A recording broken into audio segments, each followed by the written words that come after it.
The men on these camels have been training for the past week to operate in the Arab world.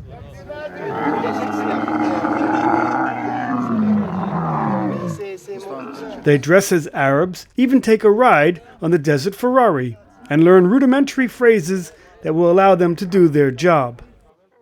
They have come to Israel to learn from former members of the country's secret services.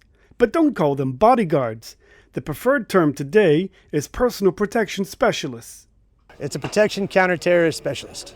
And no, we don't do bodyguarding. I mean, we do guard VIPs and such, but that's just one aspect, a small aspect of what we do. I mean, it can go all the way from guarding convoys in the Middle East to guarding an actress or an actor on television in Hollywood. I mean, it's very broad.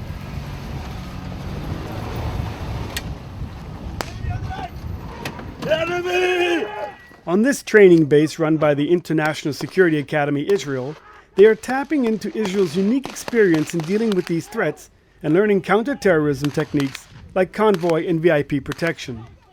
The changes in the Middle East may be dubbed the Arab Spring, but to continue with the weather metaphor, it's about to get hot and even more uncertain.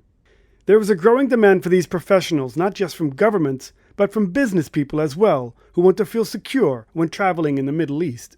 You cannot improve the economy in a developing country if it is Irish zone and nobody is protecting you. Out here, far away from prying eyes, a group of personal protection specialists have come to Israel to learn about the Israeli tactics. And it's an aggressive philosophy, one that requires first to neutralize the threat and then to evacuate the VIP. Recall. Everything very easy. Finished. With this kind of audience, a representative of a government weapons manufacturer couldn't pass up the chance at making a sales pitch. Some of these men work as close protection bodyguards for world leaders, or businessmen who are more nervous than ever. We have also some Albanian investors in Iraq, Afghanistan, that working there.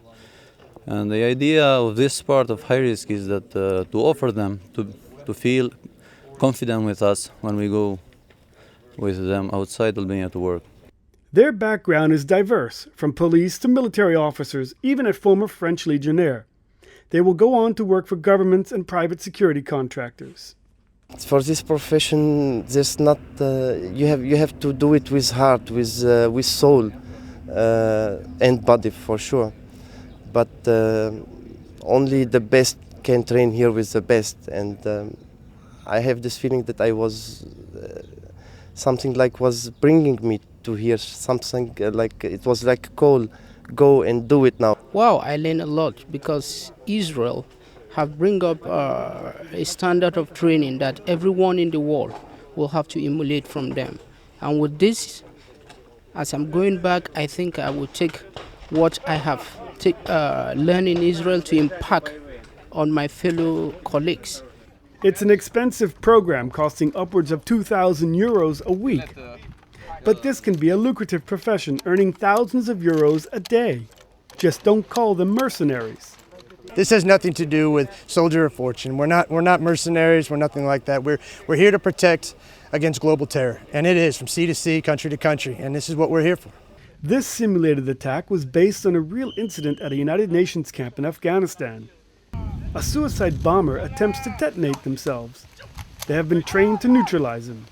Some of those dictatorship governments have fallen recently, and that's going to create new chaos and confusion in the market, and that's also going to create some instability in the market. So that's probably where I think there's going to be more of these incidents and terrorist attacks and such going to happen. This line of work is one of the oldest professions in the world, and it seems it's always in demand. From along the Israeli-Gaza border, this is Arieh reporting for the Media Line.